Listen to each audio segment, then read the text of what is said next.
but it isn't. Yeah.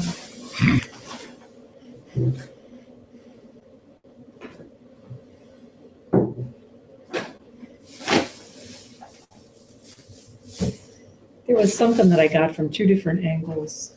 One was Paul, actually, but it's like the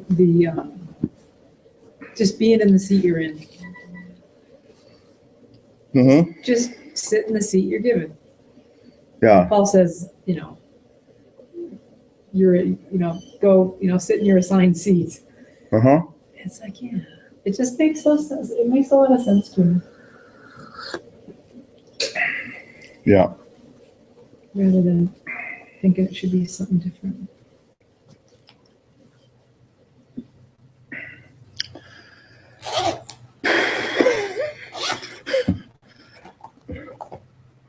The pursuit of euphoria is a very tricky business. Well, if your seat is the pursuit of euphoria, I guess you sit in that one. Hmm. Of course, you get a change of assignment when you get sick of it and go listen to work. But if euphoria lasted for a period of time, when would it stop being euphoria? Well, that's the idea. It never stops. That's important. We want indefinite euphoria, like the bottomless pretzel back. Oh, Those are Necessary. really good. oh, nice. Handmade. I mean, Make unless you like regular mainstream pretzels. I like them. Good. Hey, I ran out of gas on the way back from the airport. I wasn't paying attention to the gauge. Isn't that funny? But I was only less than a quarter mile from this gas station. So that was a blessing. So I just got a nice little walk in. Where were you? You weren't on the highway, I hope. Bought a gas can. No, I was just off of 63, Ah, off Byberry, and what was I on? I was just about ready to turn right on Bustleton. oh, you were there. Mm-hmm. That's better than being on 95, right? Hugely. Mm. Yeah, but at that point, I made my assessment that, I might get further. Always pushing the limits. I ignored the sign that said, don't drive on the sand or don't drive on the beach unless you have four-wheel drive. Oh, really? Thinking that surely this car has four-wheel drive, even though I can't quite find it right now. But my sister egging me on promptly got stuck. Oh, my goodness. And it was like, all right, stay calm. Somebody came out and pulled us out. With four wheels? Yeah. No big Two deal, guys right? helped us. Yeah, They probably enjoyed the adventure. yeah. It's pretty funny. Sometimes you just stay calm. Shit works its way out. Try it out. Or not. Imagine doing a speed run in sand, Mm. like a marathon, a sand marathon. All your toes would wear off.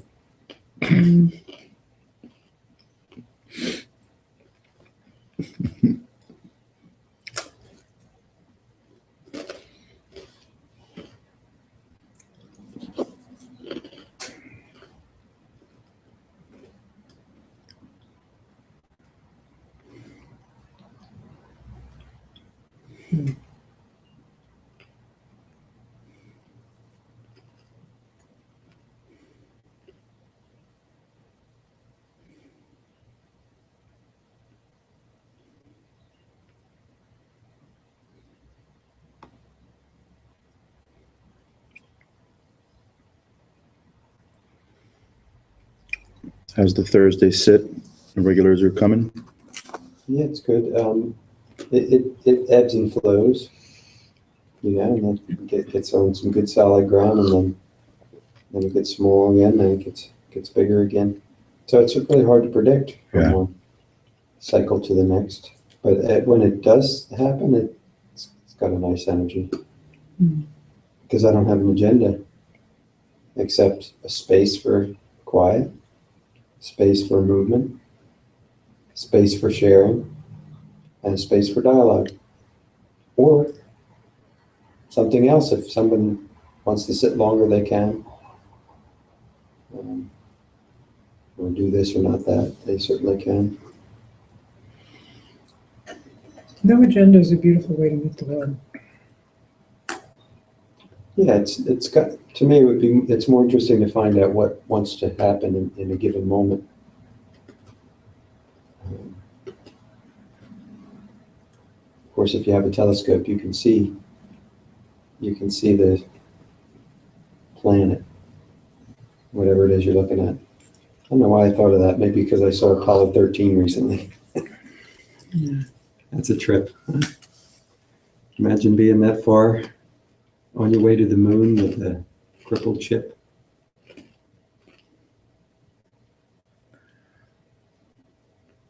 Oh, that's why I go to the movies. That's right. That's right. Been there. And then you come out and you go, whew, wow, this is nice. This is good. I could do this. Yeah. Yeah, that's why I went to see Mad Max, because I just couldn't imagine being in that. Oh my God, I did too. That was insane. Mm-hmm. It's I think they call it the dystopian post-apocalyptic future. Nice. I mean, it's just like, it's a crazy world, Mm-hmm. crazy survival edge world. And Charlize has found a way to cut through some of that. Yeah, it's not exactly one of the, you would say a feel-good movie. I felt pretty good.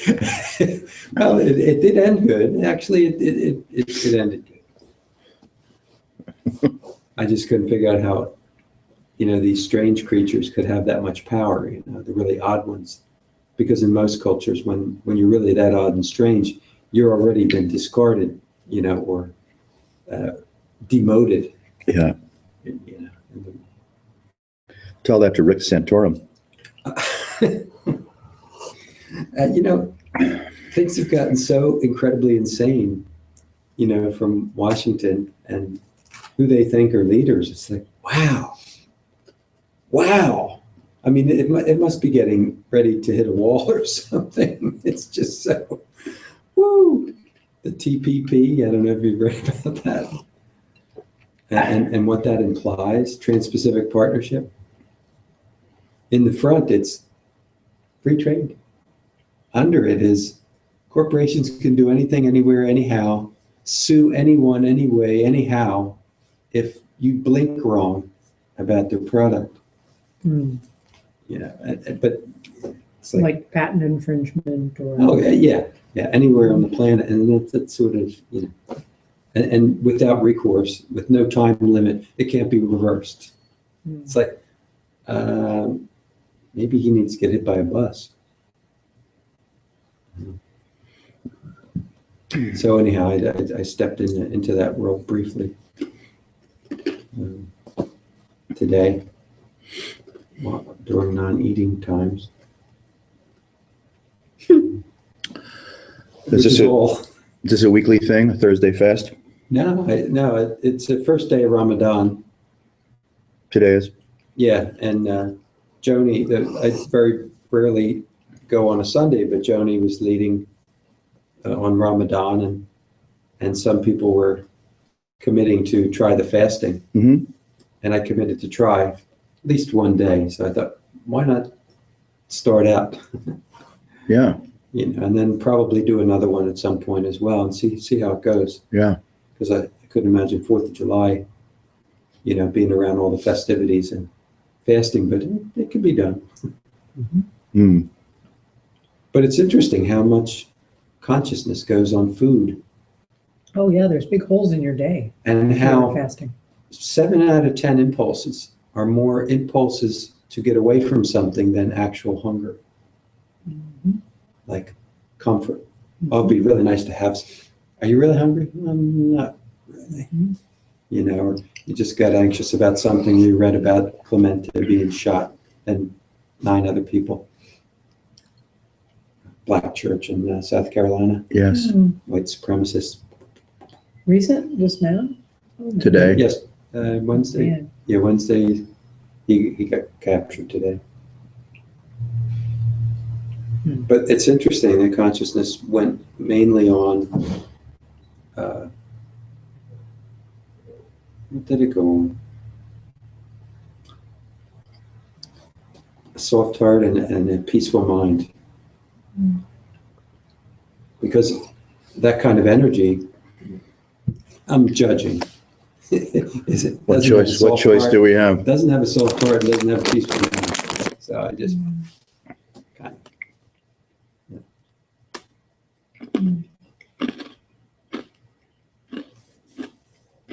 I got my 8:31 countdown.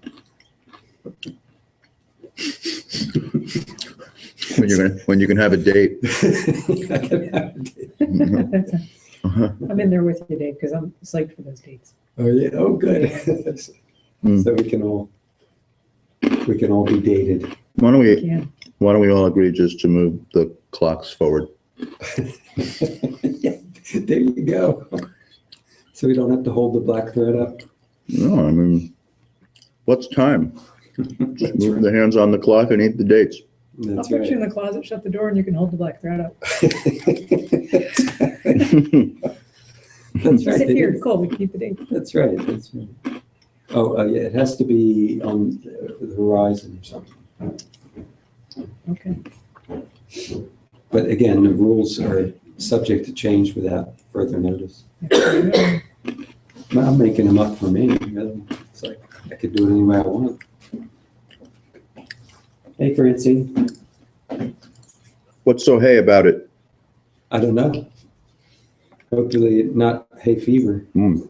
Hey, hey, hey.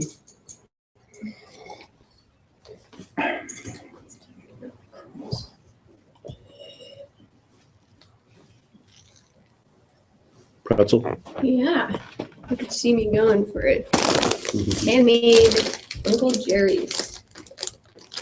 Pennsylvania Deutsch. You are truly amazing, Dave, bringing something crunchy and tempting that you say is absolutely delicious and putting it in the center when you know you can't touch it. Oh, Forty-five. again, I've been watching people eat all day while I toke on water until 8:32. Mm. And I've got more to add. Let's read it that way. By the way, I'm just making it up.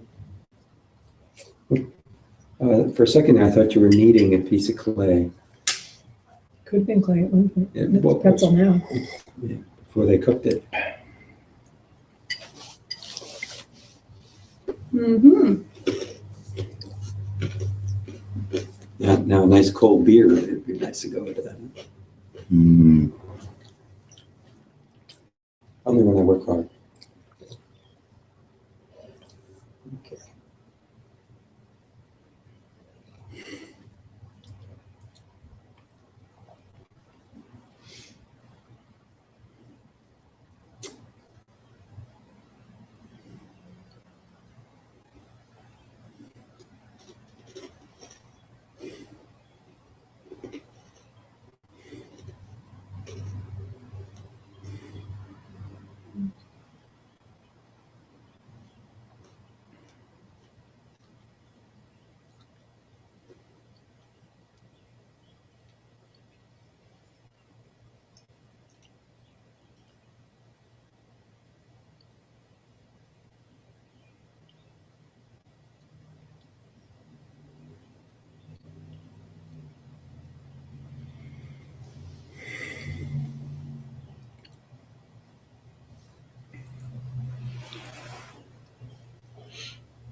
Some folks think that consciousness is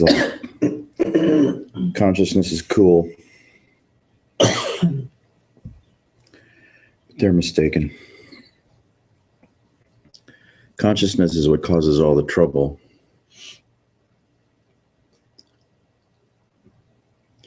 Darting and presuming and making meaning and comparing stuff and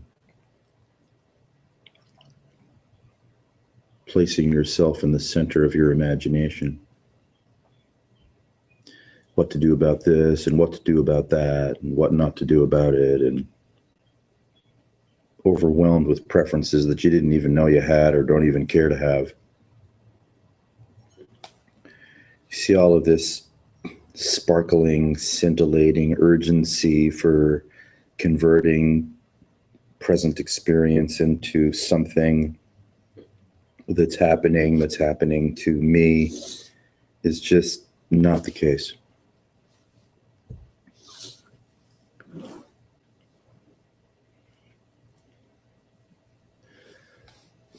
Well, that could put all the New Age stuff and all the religions out of business,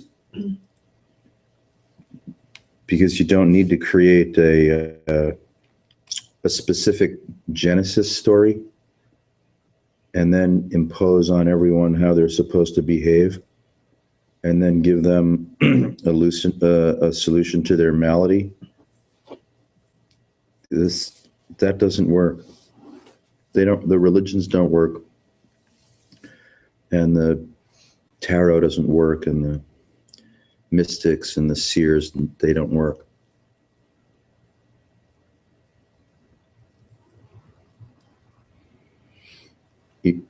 You can get out from under the seduction of consciousness with no effort. That means you don't have to create a worldview or a Genesis story that tries to describe or prescribe why this is the way that it is. And you don't need to tangle with your defilements or your ailments or your disappointments. You don't need to commit to a program of remedial action, and none of that.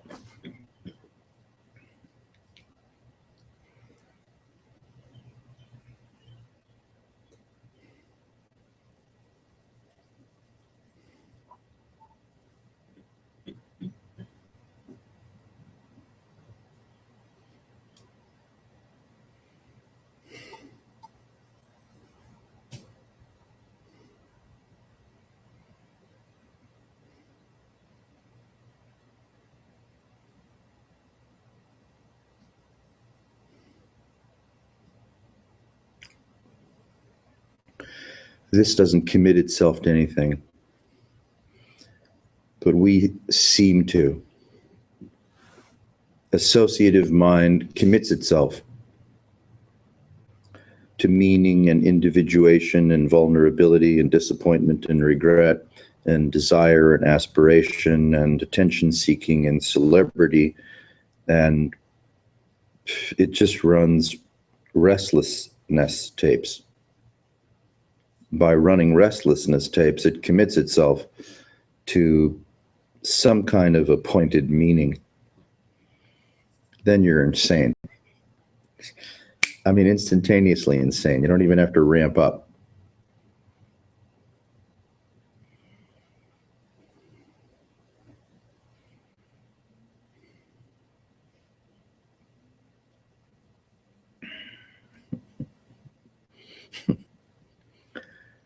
But just where you are, as you are,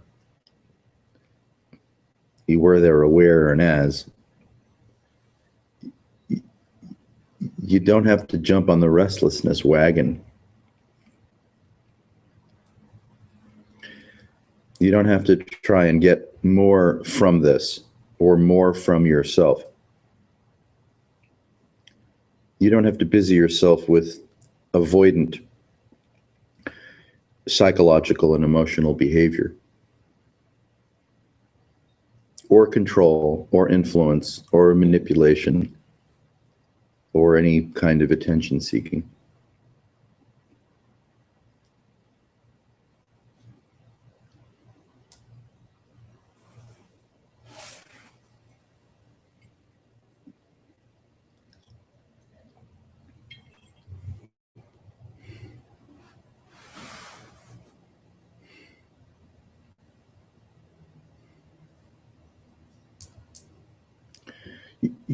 you can release yourself from any claim that consciousness may attempt to place upon you.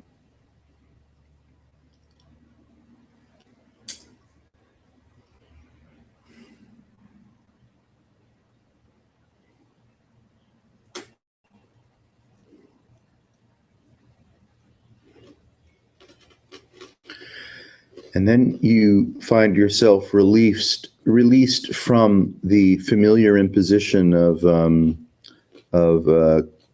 corporeal assertion or psychiatric assertion. The I, me, my goes into absolute effulgent abatement. Not through any effort, not through any comparison, not through knowledge, not through devotion, not through jnana, Definitely not through winning. not through winning. Yeah, definitely not through winning. And then you don't have to manufacture some silly triviality like meditation to justify why you might sit around and do nothing at all. Fuck meditation.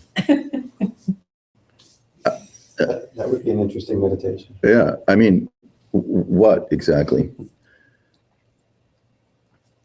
I thought it was napping. Napping is good. It's great. He's napping. Yeah. I mean, you simply come into the very ordinary recognition of, disembodied euphoria. It's like, hello.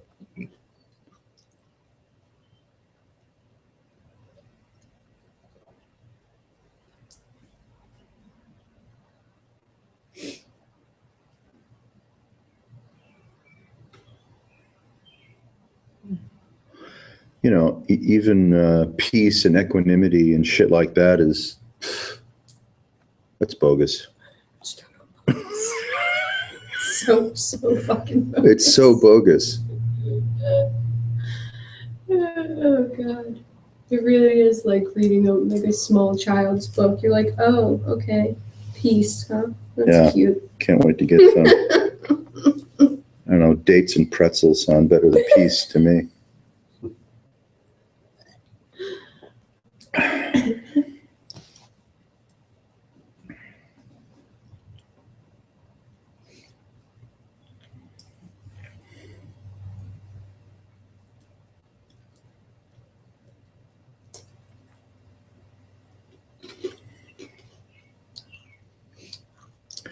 It's so interesting to see the inertial tide of what we call our lives disappear in an instant.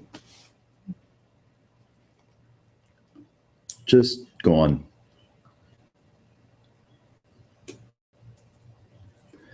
And how many calories are spent trying to justify, corroborate, insist upon, trumpet and promote the imagination, the hysteria of the self-assignment of having lived a life and all of the content associated with it.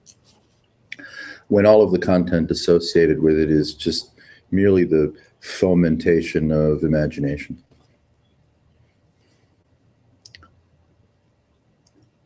It's like you're a giant keg of beer and all you've been doing is fermenting. Now you have a big head.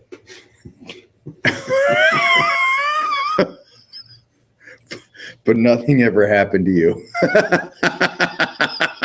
Just a lot of froth. Just froth.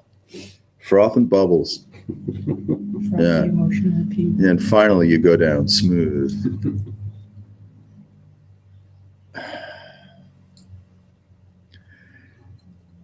I mean, why do I want to contact dead Uncle Jim?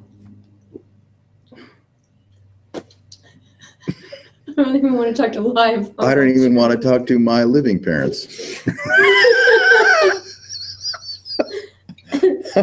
I'm a bad son. That's true. Yeah. Yeah. So Jim Bob, how's our old doggy? How's our German Shepherd doing?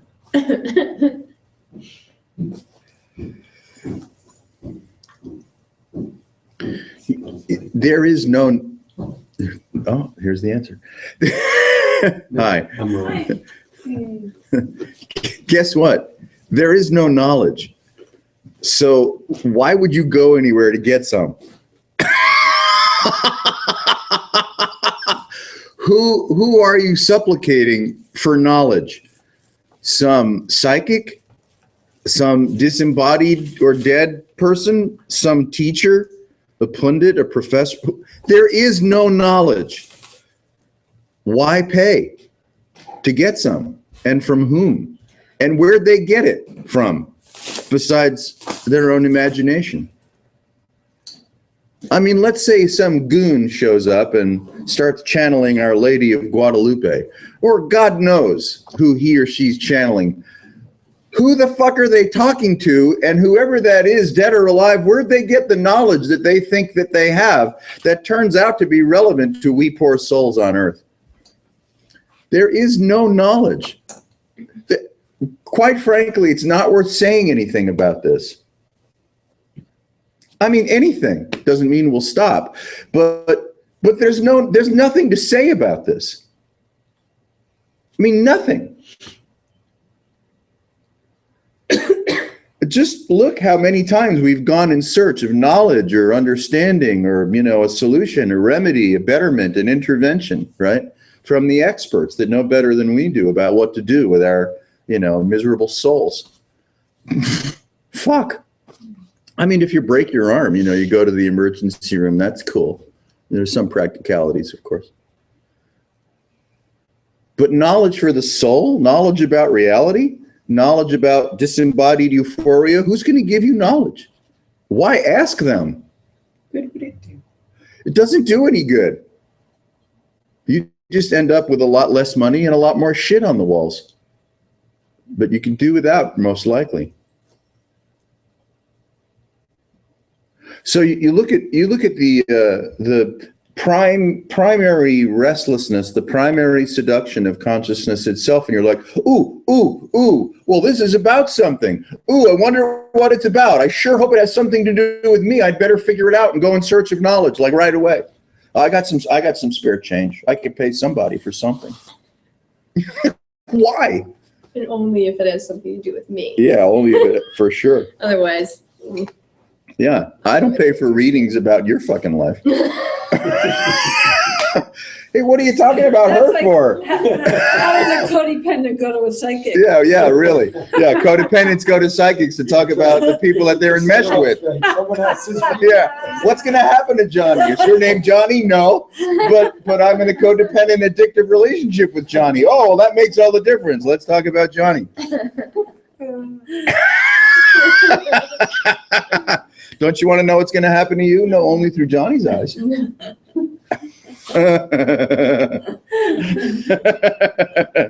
Is he going to drink again? Really? Yeah, he's going to drink again. Wow, man, what do I do now?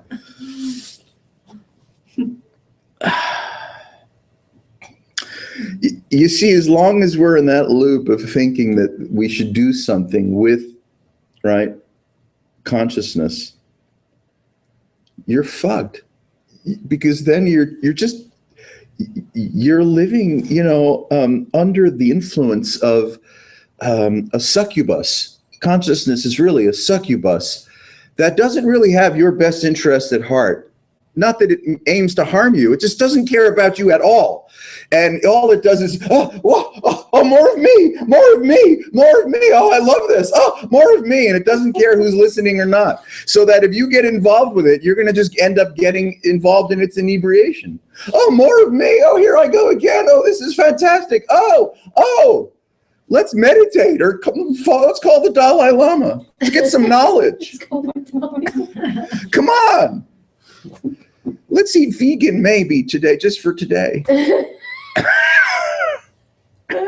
Come on, let's do something about this. Come on. Pretty much that's all you got going on. In your mind, it's like, oh, come on. What? Come on, more. What? What's next? Maybe it's colon cleanse. It's cleanse. That'll do. Something, anything. I should switch to vodka. Okay. Only clear liquid booze. Have you thought about switching to vodka? Yeah, really. Have you thought about switching to vodka? No, but I think I will now. If you look at how flimsy the waveform of consciousness seducing you into meaning is. It's so the flimsy. universe. The universe is doing all this. Yeah, the universe, right, is talking to us. So we become kind of loyalists to consciousness, and we're not even sure why. We don't remember having made the bargain, having agreed to be completely fussed about, because consciousness is like, oh, what do we do now? Oh, I'm so happy to be me. Oh my God. It's like, okay, it's like, fine. You don't have to enroll in its frivolous, giant puppy-like madness. Well, maybe all those years where, the adults were doting over a cute little kid who then became not so cute. Nobody in this room. Still looking for that. Hey, why aren't you giving me the attention? And the rest of the life is spent, trying to get that attention. I don't know. That's one story. Not untrue. I mean, it's one reflection of a million, right? Mhm. Yeah.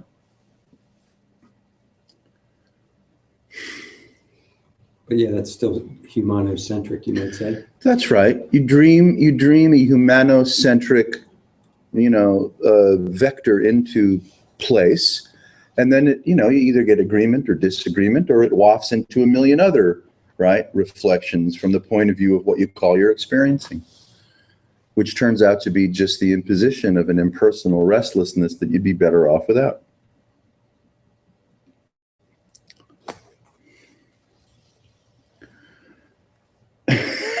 What do you think happens when it kind of separates without any prompting? If you know what I mean, that separation from such a strong identification. I am this, and I'm going to make it better. Yeah. Don't mess with it. And Yes. You belong to blah, blah, blah, to, uh-oh. Where'd they go? What's this? Where's the center? Where's the edge? Where's anything? Sure. Yeah. I guess there is really no point where it starts or ends, No. or where suddenly it's strongly identified, or then suddenly No. completely It unassociated. doesn't matter. Doesn't matter. A bunch of people will be happy to come up to you and talk to you all about their spiritual epiphanies. They might even ask you for money in exchange for telling you stories about their spiritual epiphanies, and you might even be willing to pay it. Want to buy an enlightenment story? Want to buy an enlightenment? Yeah, Well, I yeah. was actually looking more at the dark side of that, where it's sort of shocking. I don't know why, but not the euphoria, but the oh my God, everything that I was leaning on Yeah. isn't even there. Doesn't have substance. You can call it euphoric. You can call it shocking. It could be euphoric. It could be shocking. You could call it something, but it's not that thing. We don't know. And guess what? No matter how you felt about anything that's occurred, find it now. You don't even remember. Right. So then, referring to euphoria as a quality or state Mm-hmm. Through a sensory bank, Right. or transcendent of that Yes. question, Yep. or it's an open question. Yeah. Find out. Mhm. I don't know. I could accuse this of being transcendent euphoria. Because I know there's times it's weird. I feel like shit. I mean, this, Yes. and I'm like euphoric about the fact that it doesn't matter Uh-huh. at the same time, I think. Yeah. And then other times I'm just completely caught up or shut off. you know, I don't want to deal with it. Yes, Forget it. right? Mm-hmm. Just turn it off. Where's the switch? Yeah. Stop looking at the time. Have a date. Now at 8:32. All right, then, 8:32 it is. It's Ramadan. It's first day of Ramadan. It's fasting for the day. Oh, okay. In the spirit of supporting them, you know. What is Ramadan? What is Ramadan? Seems early Does it have this to year, do with doesn't it? pretzels? No, I think it has to do with Jurassic Pretzels World. and dates. Isn't it like a dinosaur?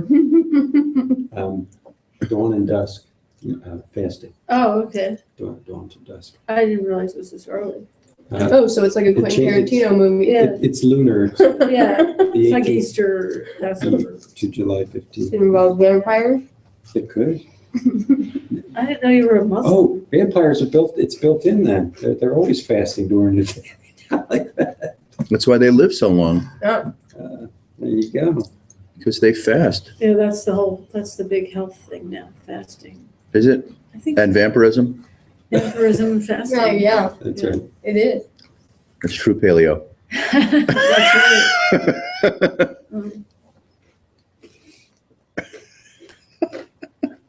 So you tell a vampire. I'm just curious Like if those two fads go together. Yeah. Something's up.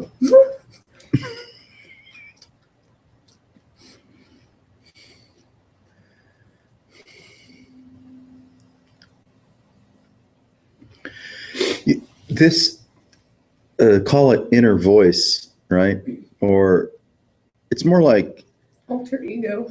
what do you call that guy that's with a top hat that sits in front of the circus and directs everyone's attention to what's Oh, yeah. happening in The the... ringmaster. So you have a ringmaster living inside your head. Mhm. It's trying to direct your attention to the next, the next it's- act. How does that affect me? How Yeah. does that look with me? Yeah. And so you can see this roiling, Yeah.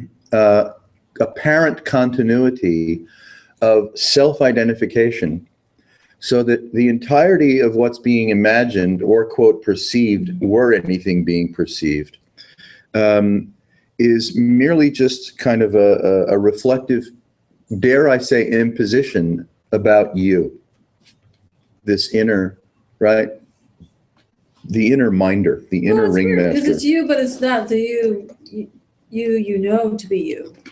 So on one hand, it's self-absorbed, but it's not little self-absorbed. I don't know what I'm saying. Sure. Well, it's, Like, if you think the rock star's singing to you yeah. at the rock concert, Uh-huh. in some way that's true. Mm-hmm. Yeah. Well, you can notice that our vocabulary, as concerns the strange malleability of identity, Mhm. is not that strong. We don't have as many words for how weirdly egoic we are as the Eskimos do for snow, Mm-hmm. right? Yeah, because the collective consciousness does not have a texturally nuanced vocabulary about these, what you're referring to, right? The you that's a nuisance, or the you that's the entirety of, right, everything. Or perhaps even that the entirety of everything could be free from you. Even Sanskrit. Yeah. Well, yeah, I mean, in that language and others, there are, you could say, more nuanced repercussions or inflections about the nature of consciousness than typically amongst the Romance languages. Mm. Yeah.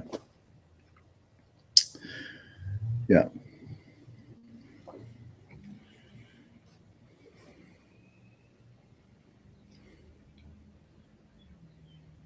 But you'll notice that no matter whether we call it self with the big S, or self with the little s, or big with the big U with the big Y, or the little y, or right, you can see how subtle representational prowess, the magic of representational prowess, creates a kind of a subtle affliction. Subtle affliction, yeah. Yeah. Because You're speaking of subtle affliction. you want to turn the fan on or open some more windows? Something, yeah. Okay, That door. So feels subtly afflicted.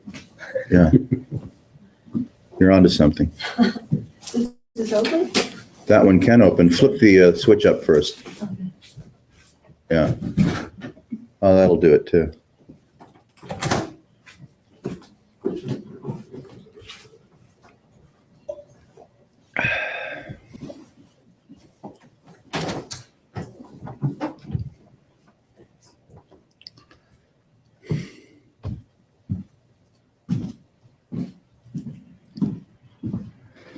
You know, once you get involved in instruction, like the Tibetans are really good at doing, you bought the farm. Because instruction is too solid.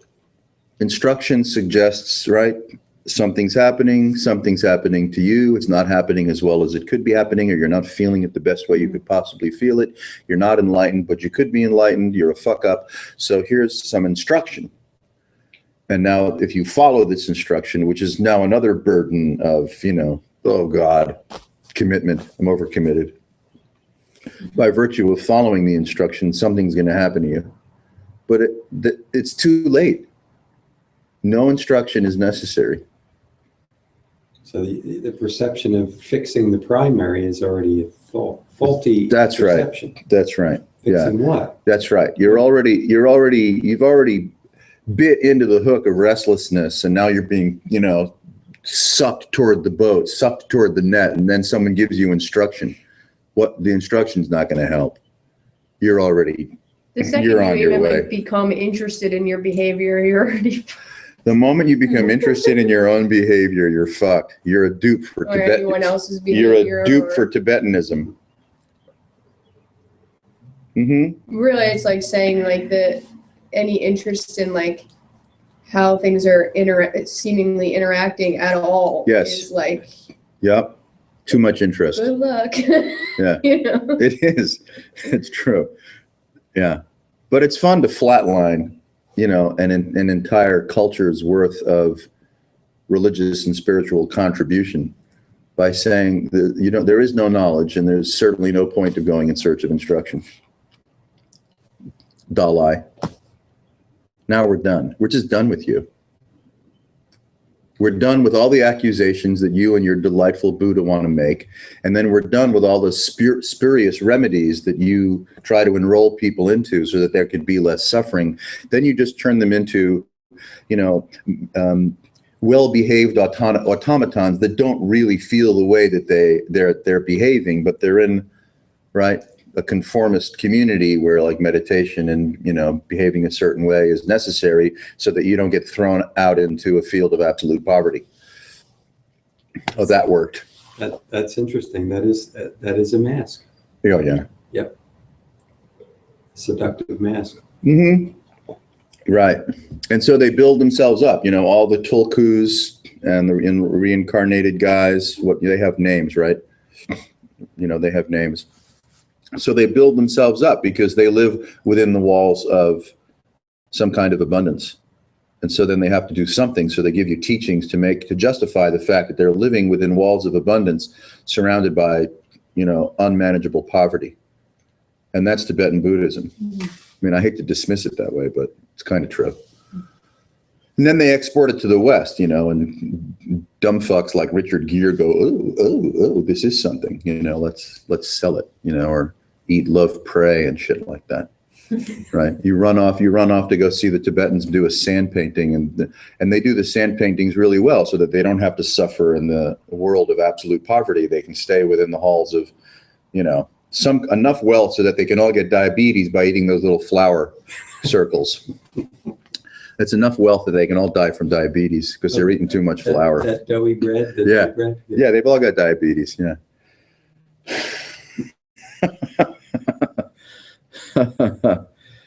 Yeah. But of course, we love and respect everybody. Mm-hmm. It's just that when you see all the way these cultures, you know, present themselves, and how they rely on spiritual or religious ideology and instruction and accusation and remedy from accusation, it's also self-serving.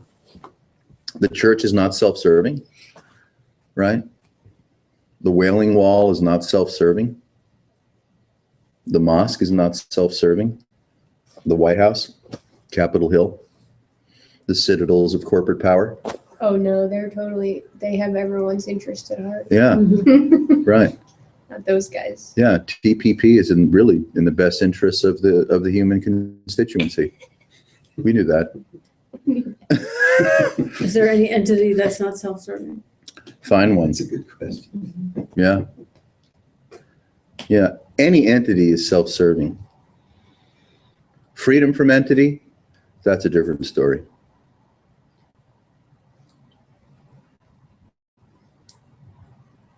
Well, cell couldn't exist without a boundary, right? And we're like one big conglomerate. Yeah, if nothing's actually causal or the result of anything or the cause of anything, then whatever you got appearing in your experience or appearing in your imagination is, in a strange way, completely autonomously appearing, because it's not the result of anything, nor is it the cause of anything.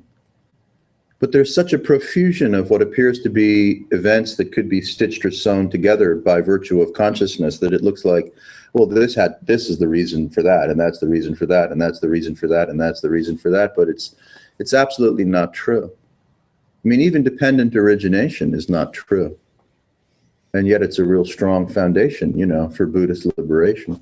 But it's not the case. Nothing begat anything.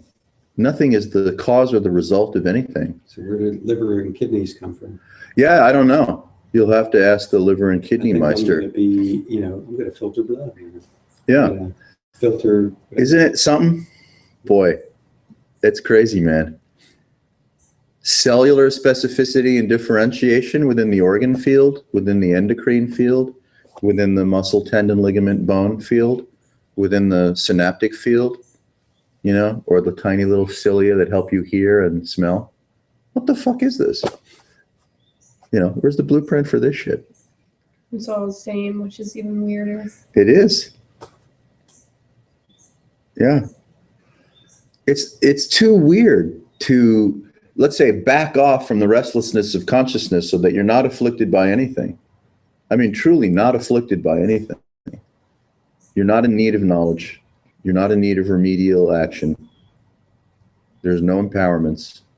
There's nothing right and there's nothing wrong. You're completely done with any interest or any intervention, which is this.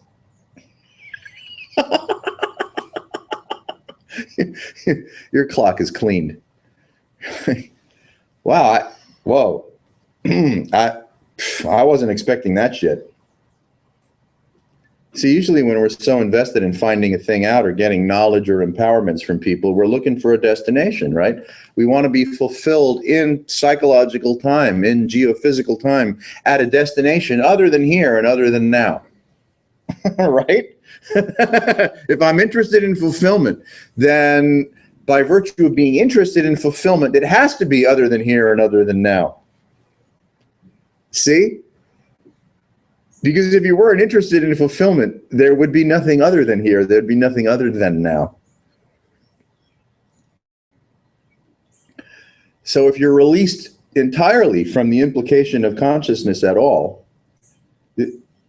fulfillment is not on your agenda.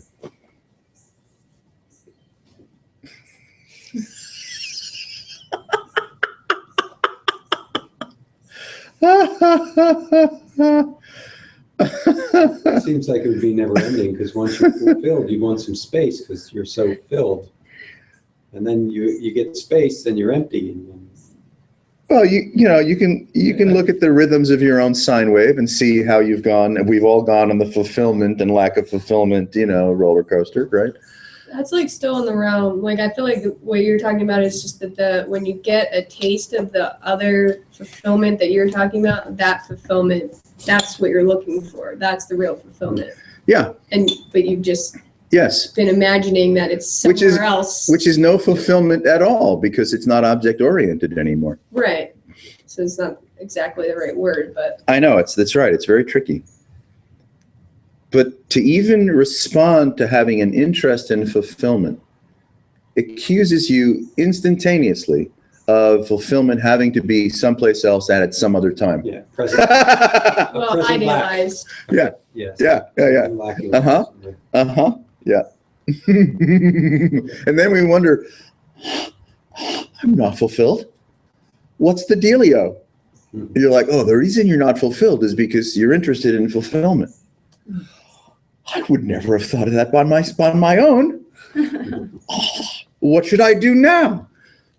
Nothing. Yeah, don't do anything. But the Tibetans are coming next week. Send them a check.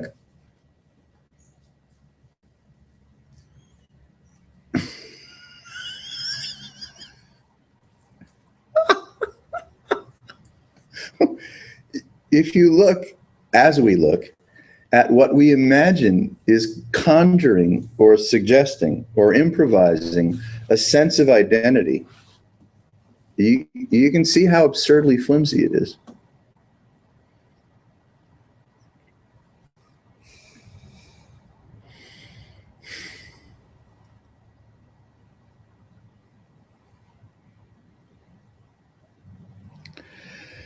The real big problem is we don't know what to do with ourselves with so much not time on our hands.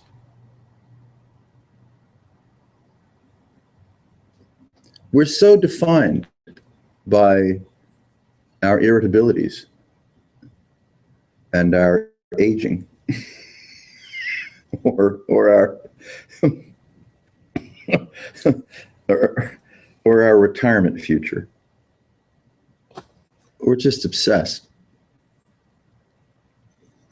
And so everyone is in an absolute panic. Habitually obsessed. Habitually obsessed, in an absolute panic. While the corporations that have more or less robbed you of your dignity for generations to come will not stop. They're insatiable. Mhm. They're just absolutely insatiable. And when you look at the corporation as a model for one's own consciousness, we're insatiable. Restlessness is really an affliction of insatiability. And then restlessness as an affliction of insatiability conjures time-space. Then you're uber fucked. And the corporations, right, as virtual people, thanks to the Supreme Court, behave exactly the same way. But they have a lot more at their disposal than you do. You know, who can you sue? Nobody. Monsanto? Everybody! I have to sue the health insurance companies for putting me into things. But they like just put you on this phone thing where they transfer you and you get misinformation and it's like totally like some terrible Bardo. That's all I'm saying. Yep. Yes, that's right. Welcome to the corporate bardo. Yeah.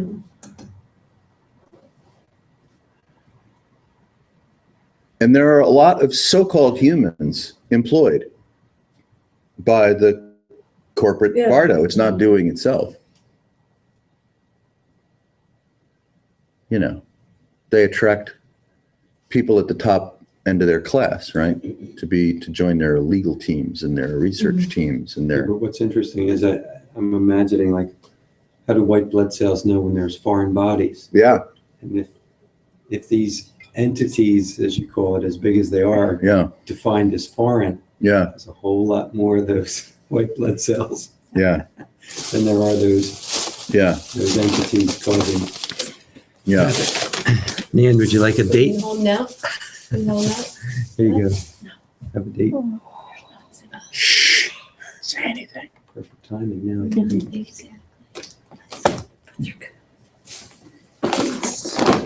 Sweet.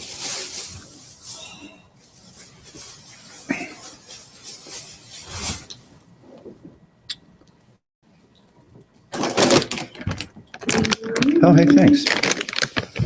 Almond popcorn dipped in dark chocolate with peanuts. Penis, oh, penis. The other These are okay. Penises are allowed. No nuts. Penises are good. Yeah, penises are good, but this is a nut-free building, but it doesn't say anything about. Not for what? I don't know. Why waste your time getting enlightened when you can have one of these? See what it is at least. Oh, not exactly. Wow. Holy cow. Yeah, they're-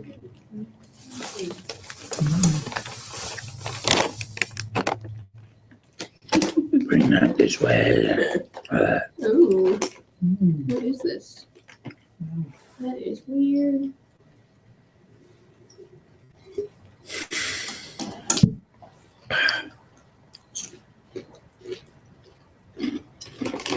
So, if you catch yourself talking to yourself, Mhm. there's trouble. That happens a lot.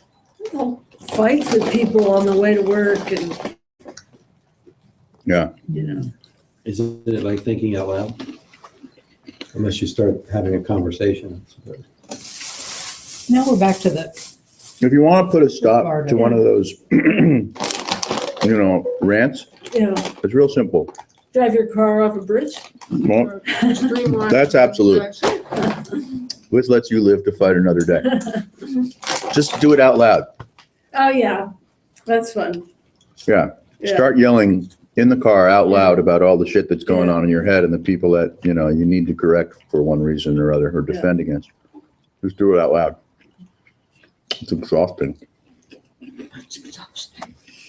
you do it for long enough and you end up screaming, I just want my diaper changed. Yeah, really. You can regress that fast. All the way back. Like me, myself, and Irene. I'm wet and I'm cold and I don't know why. Because I just screamed so loud I beat my pants. Really. No, we're back to the corporate part where it's dial 1 to scream fuck you. Dial 2 to scream fuck me. Dial 3 just to blow up the entire Mhm. situation. Dial 1 to scream. I'm all Fuck man you. and push 3. Yeah.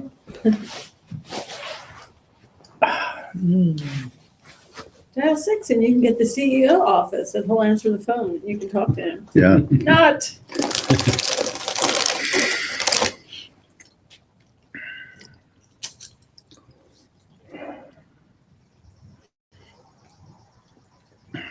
Now we trace mind. I don't know if it's so much out of boredom, pretty much out of habit. We trace mind. We trace abstraction as a reflex of identification.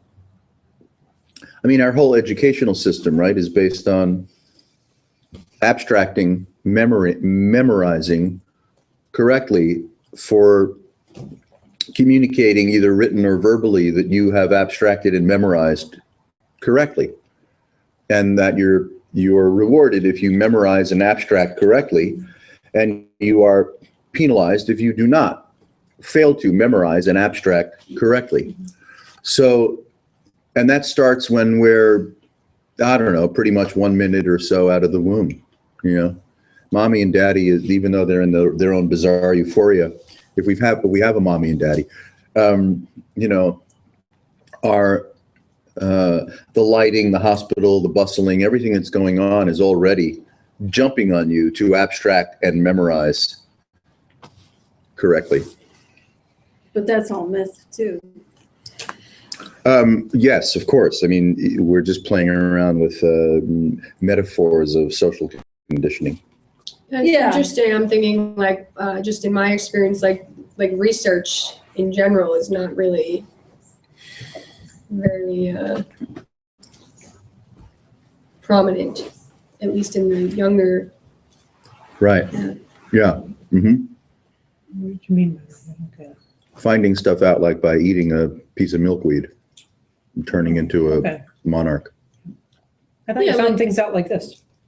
Yeah, Isn't it? right. Oh, yeah, they just ask Siri. It's Mhm. like. Yeah, we Yeah. don't have to experience like you. That's Yeah, right. I had That's some right. little kids say The that. thrill of actually discovering the natural Yeah. world has been replaced by digitization at, Yeah. one But year old. even that in school, you're not tested on like your research skills. I mean, that is research in a sense. Yep. That's not what you're being tested for. It's totally just Yeah. it's memory and Yeah. and regurgitation. Yes. It's not like It's not real. Right. how much information can you find out about this topic and piece it together congruently Yeah. in a fun, creative manner. No, Right. Yeah. none of that. That's right. What you should be rewarded on is, of course, everything. But within the context of having some kind of reward system, it should all be more or less based on liberation. Yeah. Right. Train Which is a way of, not knowing anything about anything, but still having a profound capacity to research. Dream. Research, assimilate, and express. Yes, that's right. That's right. That's all this really like is doing. Yeah.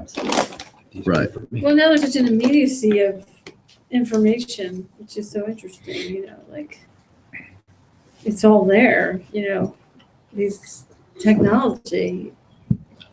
I mean, not that you know everything from it, but it's just weird how you go from like, I'm gonna go excavate and go discover here and travel the world, and now you're like, okay. Okay, I'm just gonna Google search that. I think I'll just go to Starbucks. Yeah. Google search stuff. Yeah, Look up and, the- and enjoy Watch YouTube videos. enjoy the mountains of China, Yeah, right? Via YouTube. Euphemistically. Uh-huh. Right. you can find out map of the world. Voyeuristically, Yeah. I will enjoy everything from my double shot mocha latte. Uncontrolled environment. It's kind of nice. Oh. I'm gonna go there. I was just thinking flying below the radar, you pick a point on the map and you're actually skimming over the surface of the planet at a very high speed. Yeah, you could do that. I mean, you could Yeah. be on Like the a top of step. Mount Everest with your iPad or something. Good night, everybody. Good night. Bye. Enjoy the trip later. Night, Nan. You traveling this weekend? Yeah, leave it like 5:30 tomorrow. Where are you going? Colorado. I'm fine. Sweet. How long will you be there for? And make sure that I can. A week? Oh, nice. Yeah. Enjoy. Weekend I need for a fun in there. babysitter. Were you flying into Denver or someplace cool? Little Alex. Denver? Stay out there. Okay, Nice. I'll bring the report back. Yeah. Have a good one, guys. All right. All right. Have a nice week.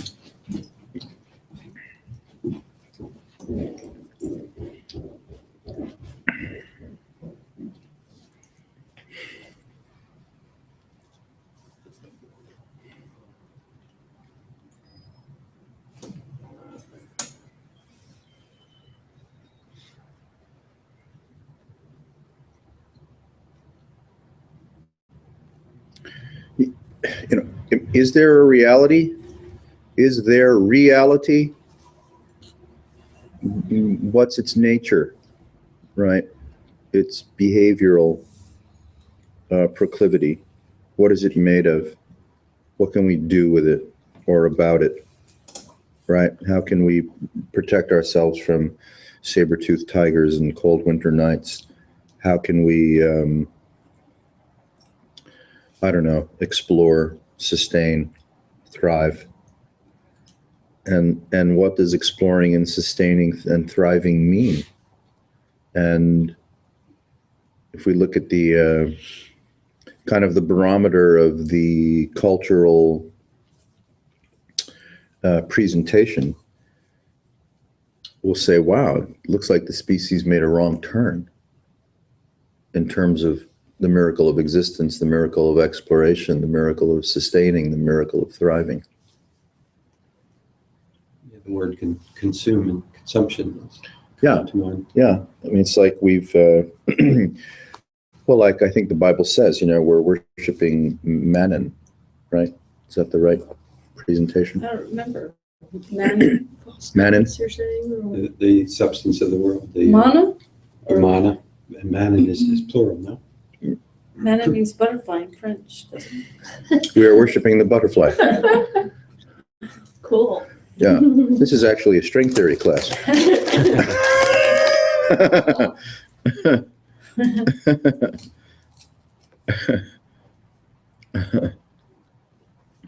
To see that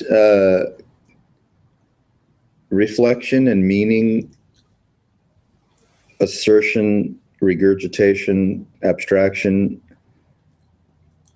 that is pretty much the entirety of our neurotic experience.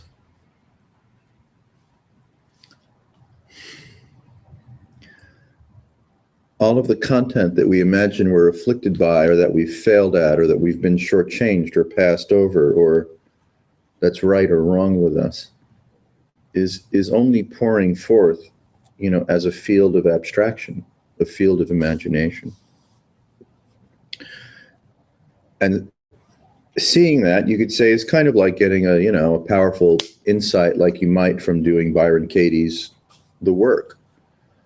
Because the work is aimed at, revealing, maybe on a more interpersonal or emotive level, is it true? Is it really true? Who would you be without those thoughts?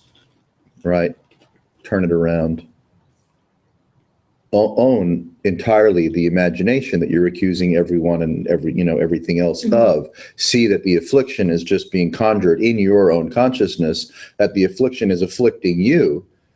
And then how might you feel were you no longer to impose that affliction upon yourself? I mean, that's the release point, right? So we're looking at that same kind of geometry, if you will, but more globally. As in freedom from affliction of some sort or another. Right. Instead of the affliction being specific to a person or an event or a disappointment or an ungrateful act that we may have suffered from our childhood, we're just looking at consciousness in its entirety, making these accusations and presumptions and setting up these energy fields for some form of self-celebration or self-deprecation. All occurring in imagination. The entire assignment of, meaning and consequences, absolutely imagination.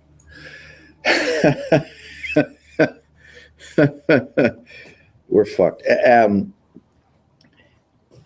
to begin to appreciate that, not just at the so-called intrapersonal level, but perhaps the interpersonal level, or the intra-community level, or the intra-consciousness level, we're going, whoa, the whole fucking thing is dreaming, right? The whole field of affliction that the species appears to be suffering from is this urgency of imagination, this urgency of accusation, the restlessness of consciousness itself, going and setting up patterns of insufficiency or vulnerability, right? Or rage. And then, the enmity of control and manipulation. Yeah. Woo! And as we deepen into the geometry and the revelation that this is all imagination, then it loses its sting, it loses its punch. You could say, constructively become less interested in dwelling through the filter of imagination, which a Tibetan might say is the anointment or the ignition of the rainbow body. Because now you're like, whoa, wait, what is this? You're waking up to qualities or the texture of experiencing itself, unafflicted by accusation and retribution, unafflicted by accusation and some kind of remedial, teaching.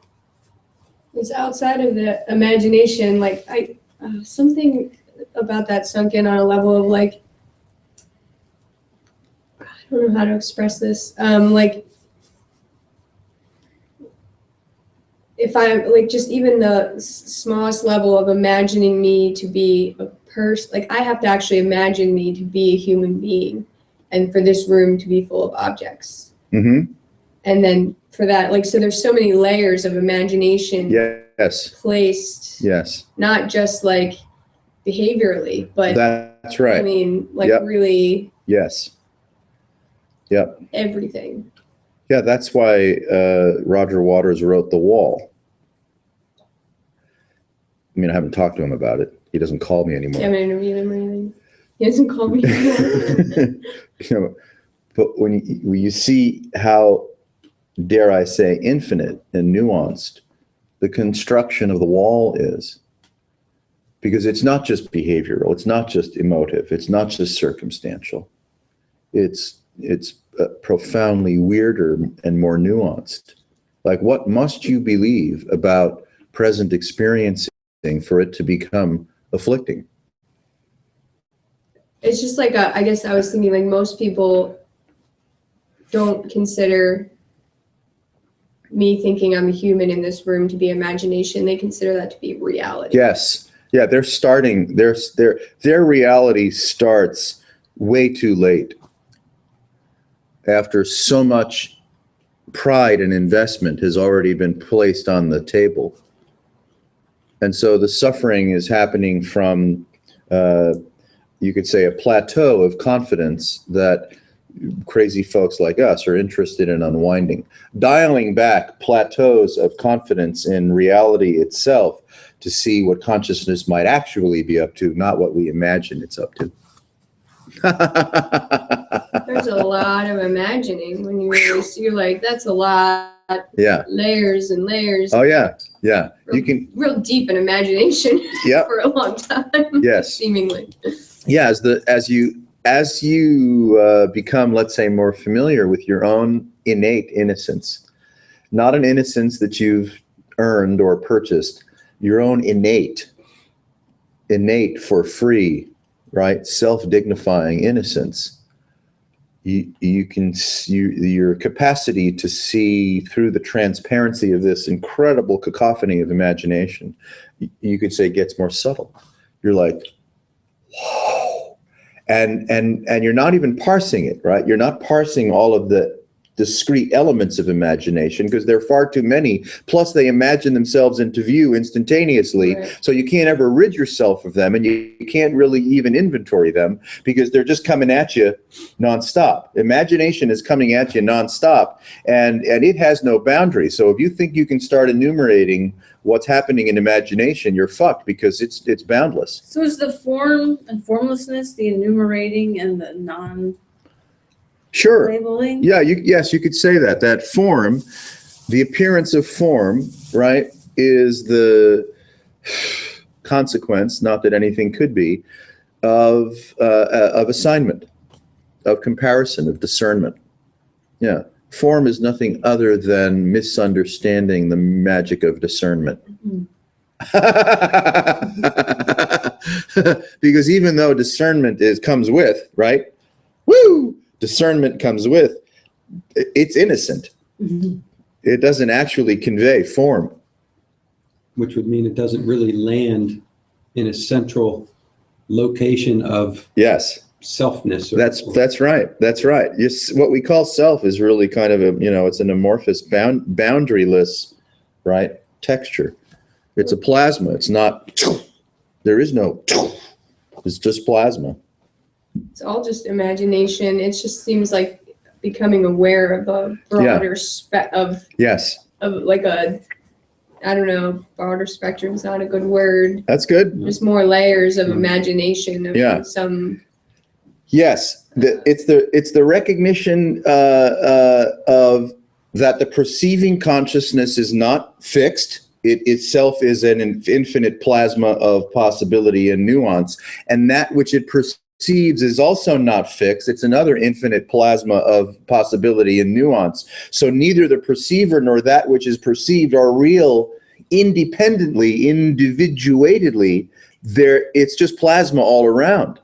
And there is no actual demarcation between the experiencing, the experiencer, and that which is experienced, because it's just, holy fuck, In the same way that there's like clearly no, like we always use the dream analogy, but like right now, if I start imagining myself as a person with things to do in the future, that's Yeah. the same metaphor, kind of fractal metaphor of imagination that's going on when this imagines me to be here in the first place and Yes. then layers it up. It's Yep. just layers upon layers. Layers and layers, yeah. Imagination. That's right. It's layers and layers. And curiously, the layers and layers don't have a genesis. They didn't start. They don't actually have a consequence. They're not actually occurring, but you can discern them and speak about them as if, whoa, it's layers and layers, but it's yeah, right. It's weird. It's like, well, wait, no, I don't know what to say about an infinity that really does not have an experiencer or an experiencing or that which is experienced. It doesn't. It's just an infinity all the way around, and it's not made of anything other than itself. And if it were made of something, you can't find what it's made of because it's just made of itself. So it's just, hello, hi, I got this. You're right. And we, no matter how we might writhe and wiggle about, we can't escape it.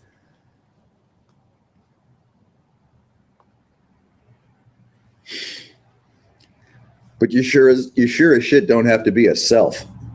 You just don't. You don't have to be a self. And that is not something that's going to so-called happen to you in time. Because there is no time. Because nothing has ever happened to you. It's not happening to you now, and it's not likely to happen to you in the future, because all you've got is nothing at all, just dreaming. And what's it dreaming about? Well, it doesn't really know, nor does it care.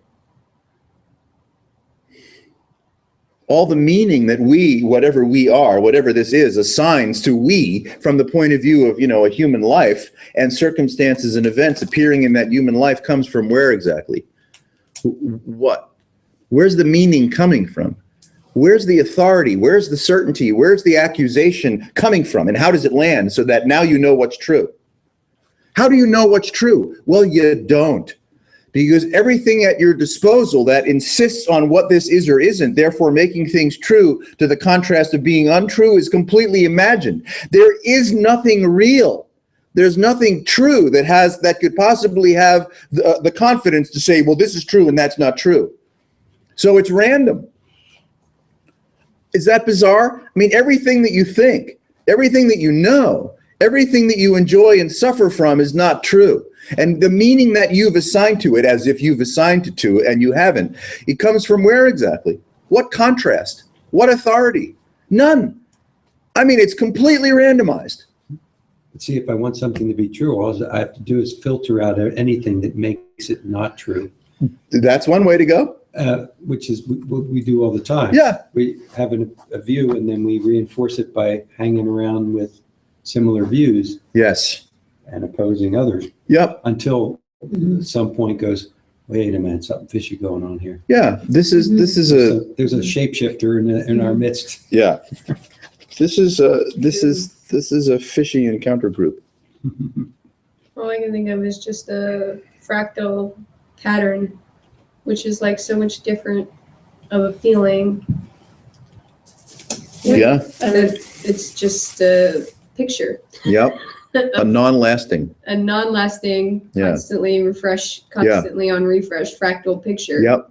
Yeah. And it's like, Yeah. That's right. what? That's right. What are you going to say about that? Yep. And that. You don't have to analyze the You can't. refresh or all the little things. Yes. That are, Yes. But you That's can, it. That's part of the patterning wheels. So whatever. Yeah. You're not going to stop. No. Yeah, I read a Jed McKenna tweet today. It said if you try to disrupt the pattern, or you disrupt the pattern, it just becomes part of the patterning, or something like that. That's right. Yeah. Yeah. Because you can't, Peter would say something like, this can never depart from itself. Yeah. So that no matter what appears in it, Yeah. it's going to co-opt it in. Co-opted in. Yeah, it's just going to co-opt it in. You can't leave here. But here is not a place, nor is it anything actually happening. So you don't really need to leave here because you're not in a place to begin with. So any resistance vector that shows up, in terms of breaking free from whatever we think this is, I mean, good luck. It's just going to be engulfed in itself. Where are we going? Where are we going? And then to see and feel the actual texture of experience, as an undulating and then and non-lasting fractalization, dreaming fractalization. Ooh. That's the bright.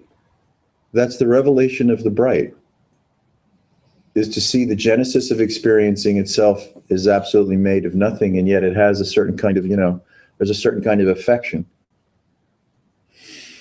for it, but it hasn't become anything. And so you're not for an afflicted being in search of teachings, remedies, empowerments, justifications, or any kind of triage to release you. Sweet. You're just like a magical being experiencing your magical self. Yeah, magical. Whether you're happy or not, not Doesn't just matter. a behavioral thing. Oh, it doesn't matter, Whether yeah. You hate the whole thing. No, you can or complain. not. You can complain about everything, as I like to do. Yeah.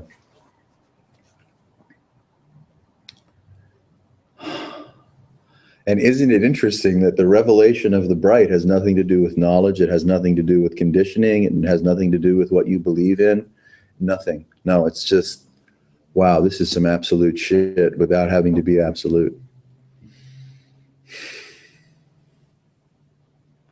No need to pass the test first. No.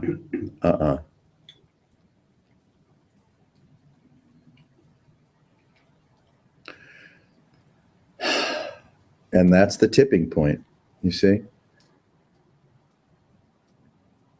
You have a few seconds or a few moments of like, whoa, this is a fractal mess. Like that thing you had on Sunday, right? What was that called? For breakfast. Oh, the hot mess, yes. There you go. All right? It was a hot mess. So here's this. This is a hot mess. Well, by all means. Yeah. But it tastes consciousness. good. Consciousness is not a thing. Yeah. That which is perceived is not a thing. The texture of perceiving, that which might suggest time space, is not a thing. You get a few seconds of that waft through whatever this is or isn't, and you're fucked. That's the tipping point. Now, organically, attention and awareness, which now has felt itself completely released from origin, from genesis, and from consequence, just wants to go back to being itself. You just want to go back to being yourself because all of the inertial disappointment of life as a human, you can't do it anymore. You just can't do it anymore. You can't frame yourself that way anymore because you've gotten a taste of that this is non-afflictable.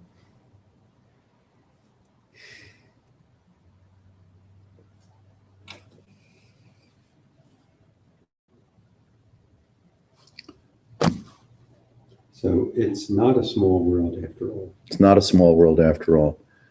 Yeah. It's not a world after all. That's right. Yeah. Yeah. Isn't it really strange? You see, the loyalty that we might have for phenomena, somehow because scientists, as if there were any, or I would say more appropriately, bankers. just It's the bankers that have loaded you up with Big Bang Theory, not the physicists. The bankers decided on which physicists were going to get money and which physicists were going to get published, and which body of physics was going to be sold to the general population to discuss, right, to set forth the game plan for reality. Not the physicists, it's the bankers and the corporations that did this. So what we think reality is not coming from science, it's coming from the finance people. The Big Bang Theory. The Big Bang Theory is what you're suffering from, not the Big Bang Theory. Thank you, it's true. It's the Big Bang Theory. Really, when you start looking around at all the different opinions about all the different stuff, you're like, wow, how did anybody decide? You know what I mean? Like, Yeah, you can find it. I mean, there are, I don't know. you can see when, as industrialization started kicking in and, the European, bank cabal got their hands on, you know, what the truth was going to be. That's how that occurred. And it was run by men, so it was like. And it was absolutely run Yeah. by men. Yeah, that's right. So we're all suffering from a misanthropic and misogynist dream created by bankers so that you could be a wage-earning chattel. It's true. Did you guys watch my YouTubes with the family playing the game? Anybody watch? Yes, I saw that one. Oh, yeah. Where did you post it? Loiter. Oh, okay, I'm checking. Check my mail once in a The while. Amy Schumer, Bill Nye one was the best. I'd seen that already. Oh, yeah, And I yeah. was telling him about it. Actually, that was still the best. No, that's right. Oh, it turns out the whole purpose of the universe is just so women in their 40s can have a dream board and manifest really dumb shit. It's fucking awesome.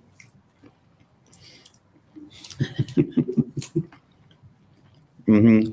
The world is really just That was when Bill giant- Nye said at the end, "This is all fuck. It makes no fucking Yeah. sense," or "It's all No bullshit. fucking It makes no Well, the fucking girl sense." said something ridiculous, like tied it together in some ridiculous way. Oh, It's pretty like, that funny. doesn't even make any fucking sense. That's ridiculous. Mm, We're fucked. mm, mm, Oh my god, that was so funny. mm. Like I was fucking my boss's, my husband. Right. And then she's like, and then I just saw the word chill on his shirt, and I was like, keep on fucking him. And I was like, yeah. Oh my God. Night Sky Sangha. Mhm. Pretty focused and pretty contained. One like we It should was get. just so funny. It's so true. Like the universe is just a giant dream board.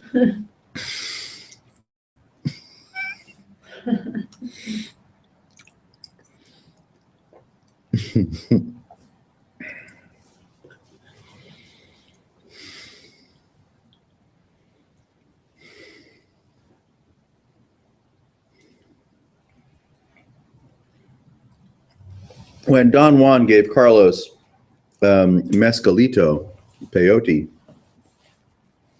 you know, it was done in the context of cracking Carlos's solidarity with materialism. It wasn't just for drug entertainment purposes, which is the reason we take drugs, but it had an actual shamanic vector in mind, right? Which was to release him from, you know, materialism. And once he was cracked through those encounters, now he was open to a different depth or subtlety of education, of reorientation. So you look at a guy like Peter Brown, for instance, that'll say cool shit about, you know, time and consciousness and space and presence and the textures, and, you know, he lays it out kind of nice, like he kind of lays it out like a really nice tarot reading. And you're like, that's fucked up. That's fucked up. That's I don't get that. That's fucked up. That's weird. You know, so your mind is getting unhinged from the comfort zone of what you believe to be operating reality. You're rethinking what might be true through secular observation, right? Fairly simple interpersonal, intrapersonal secular observation about what's happening in your very experience. You're like, wow, the guy's right. I mean, I kind of dart around and I can't really hold anything still for very long. And if I stare at a blank wall, it goes, you know, it goes Disney. I'm like, I wonder what this guy's really talking about.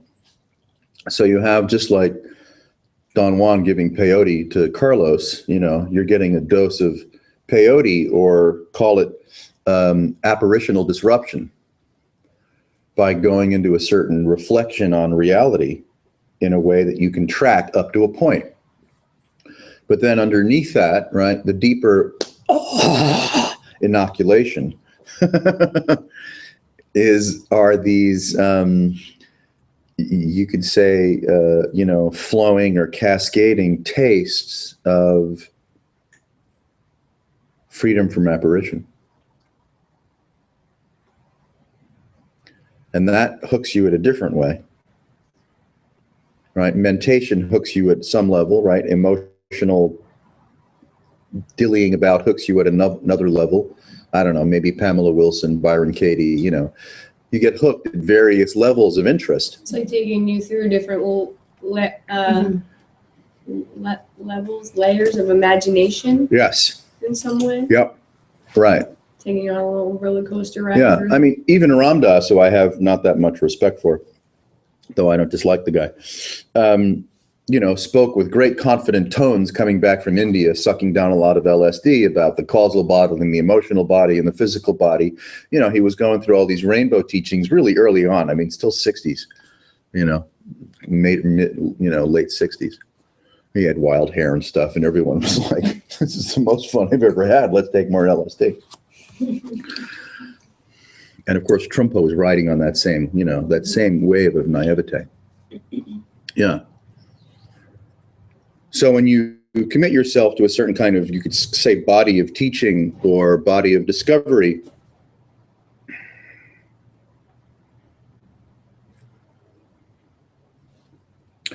you have all of these potentiometer, right? You can dial in different wavelengths across the spectrum because you're multi-wavelength. Multiverse. You're multiversed. Yeah. You're FM and AM and, you know, you're ham. Well, you especially. You're a big man. CB, right? In C. fact, that was my CB. That was my CB handle. Ham. The big ham. Hey, big ham. What's coming up on 95 South? Big bopper. Smokies on my tail. Oh, let's pull over.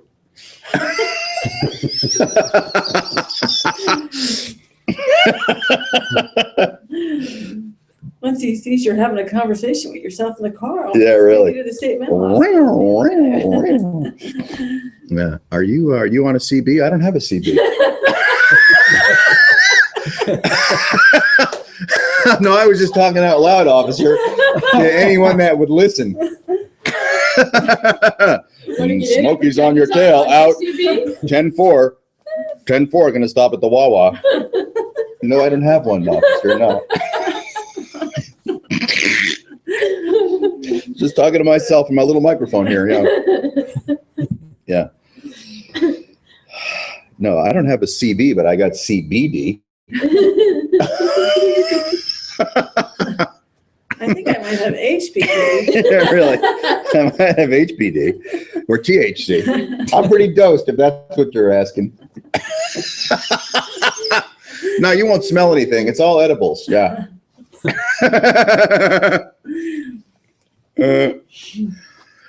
Sorry.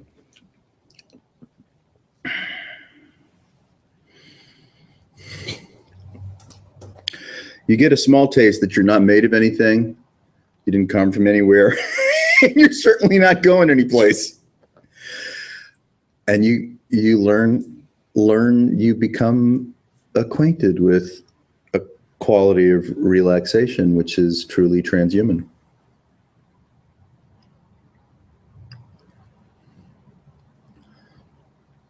And it definitely is a challenge, but it's a fun challenge to talk about these nuanced ways of feeling one's own experience with what we call typical conformist consensus reality vocabulary. It's a challenge.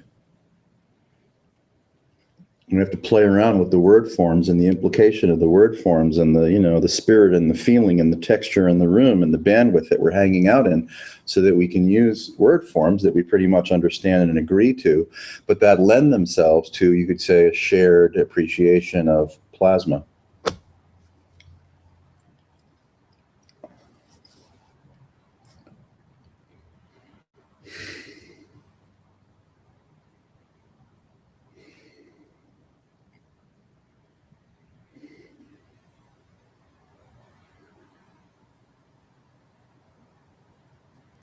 Who knows, maybe someday it creeps up on you, realize you don't have to mess with this anymore. It creeps up on you, you don't even notice it happening. It just organically start withdrawing from the heresy of your own mind, and you function as you function, and the moods come and go, and what you like and don't like comes and go, and you get invested and you don't get invested, but this thing just keeps creeping up on you. And you don't even notice it, that you're just not yourself. You can't find the self. You can't find the self who you took yourself to be. It's so weird. It's so, you just think that somebody else would notice.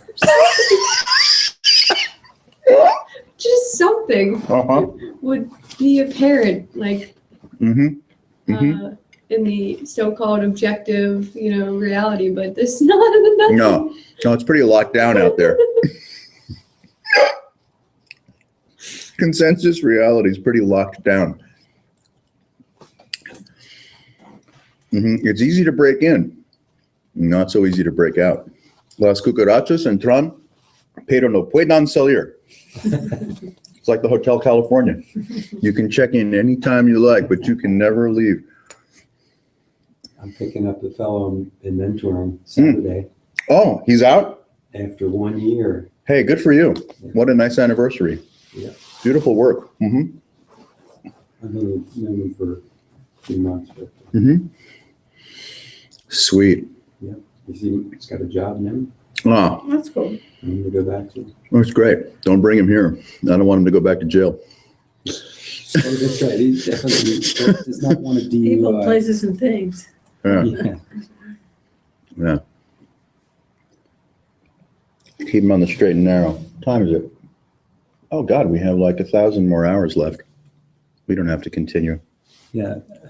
That identification thing is a curious thing. Is that when I'm flying high and it's associated with my conditions, it feels great. But I'll tell you what, it's got its opposite. Oh, doesn't it? Yeah. And all of a sudden the conditions are changed and it's not looking so nice. Yeah. And all of a sudden I'm down in the dumps.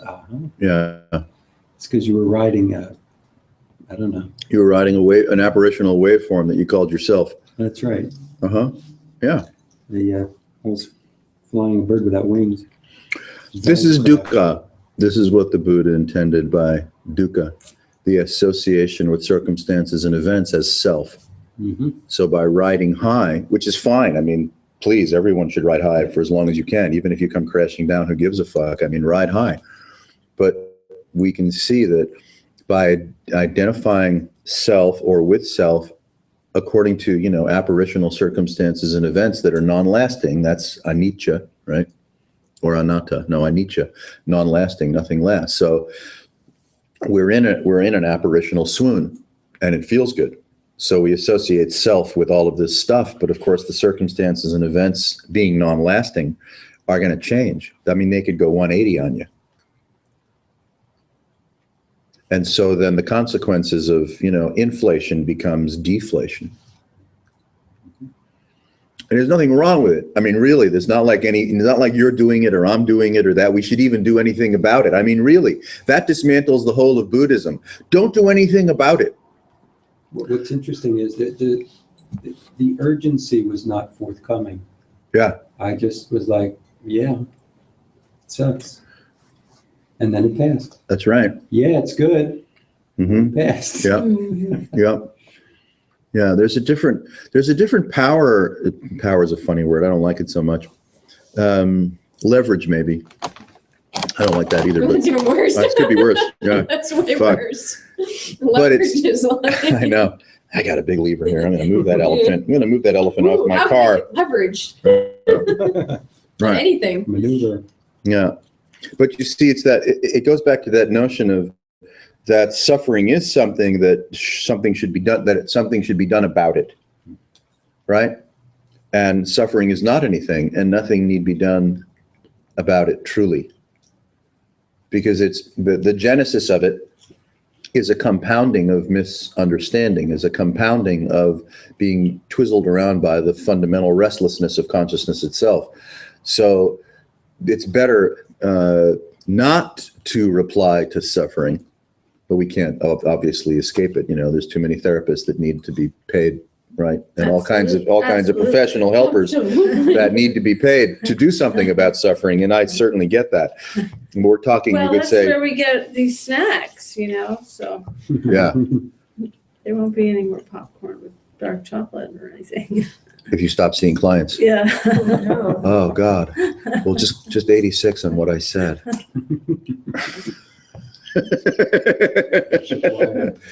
Holy shit, no snacks? Hey, let's reel it back. Let me destroy the tape. I don't want anything to fuck with my snacks. Now I need a drink. Water. It's too weird that fuck. You know what word? It's too weird that the profundity of you, unafflicted, has nothing to do with knowledge. It's not winning, right?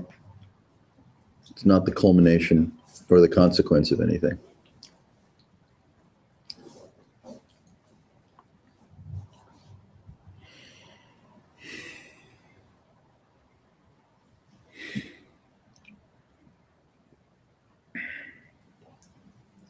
That's in a relative.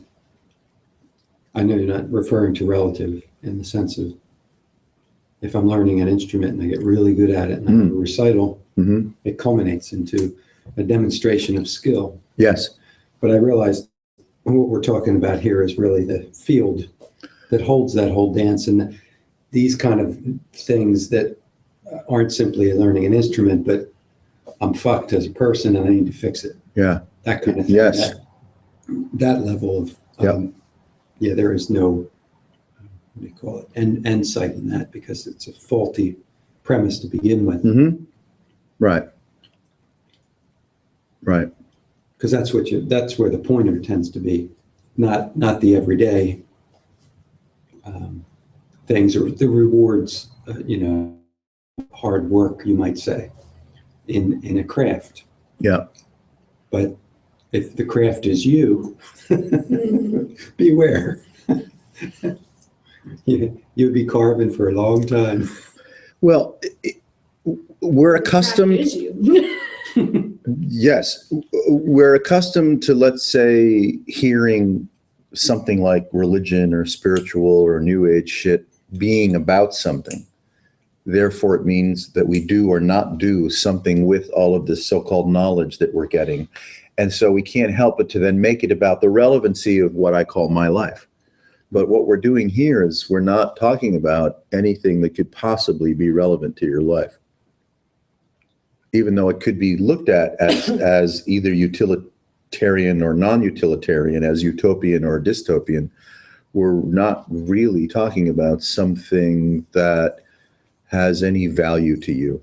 So then where would the interest be and the attraction to Yeah, the attention right. that happens in presence? Yeah. Can't say. What's the question? What about the interest that has us here? The interest here, Well, outside of the we're all human. here, we're listening, we're talking on occasion. Oh. Yeah, there's something happening. Oh, you're saying like just because you get together with other so-called human beings? Just What's the motivator? Is that Well- part of the question? No, I'm seeing that there is natural interest and Oh, yeah. there's natural connectors, Yes. but we tend to at times take it and make it much more than simply what it is. Yeah. Right. And then it becomes troublesome, complicated, Political, yeah. and Uh-huh. a goal unto itself. And Yeah. before you know it, you're spinning. That's right. Yeah. Everyone becomes Monsanto. Or you go, I like this world. This is a great world, and you've got something right here that you're controlling. Yeah. And then there's the world. Yeah. Till Yeah. the thing breaks, and all of a sudden shit. Yeah. That's right. It's not the right color. It's not the right tone. It's not Yes. the right texture. The Yeah. feeling sucks. Yes. Whatever. Yes. The entire field of apparition, right, consciousness, the experiencer experiencing and that which is experienced, the entire field of apparitional presentation.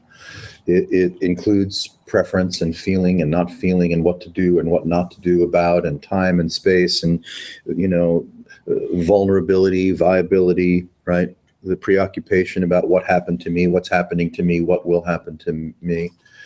Yeah, all of that. It's instantaneous. So why am I interested in this conversation? I could say shit about it, but it's kind of up to you. Yeah, I feel like there's like the subtle, like the loyalty thing that we talk about is like the loyalty, something about your interest shifts from being interested seriously in the human framework to, or all the apparition, not just human, but all the apparition, to just a more kind of textural, called primal experience. Yeah. That doesn't have, and it doesn't mean you can't enjoy all that shit simultaneously Right. as it's whatever. Right. So is that the same as stream entry then? Yes. Yes. It is. What did you say? Stream Stream entry. entry? The whole stream entry. It's Buddhism. It's Buddhist. Stream entry is, the practices and the inspiration have come to a degree of fruition where there's recognition of emptiness, right? In a manner of speaking. Now I get it. Yeah. And we in our vocabulary, at least this week, we would say a recognition of the bright. The bright is the bright is the bright is the bright. There's nothing other than the bright is the bright is the bright is the bright. And so stream entry becomes, you could say, the principal motivating or captivating interest as to why you're fucked and you can't spin around and go back to consensus reality. Yeah, your only way forward. Your only way is forward. Your only way is through.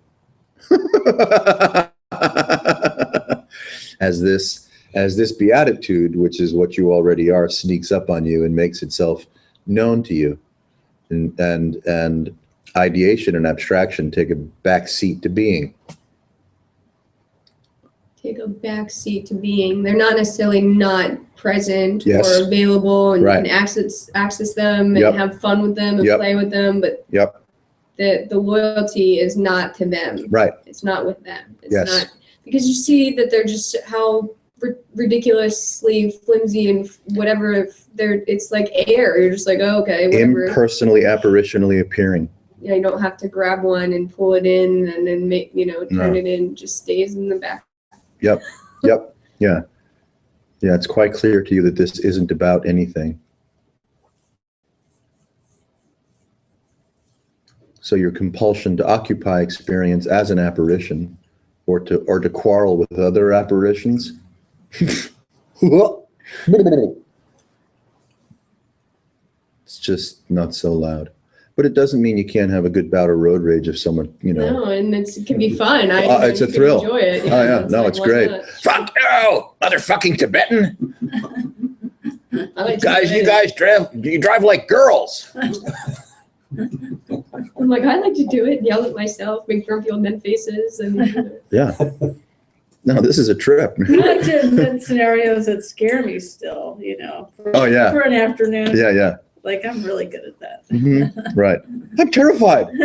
Of what? I don't remember, but still.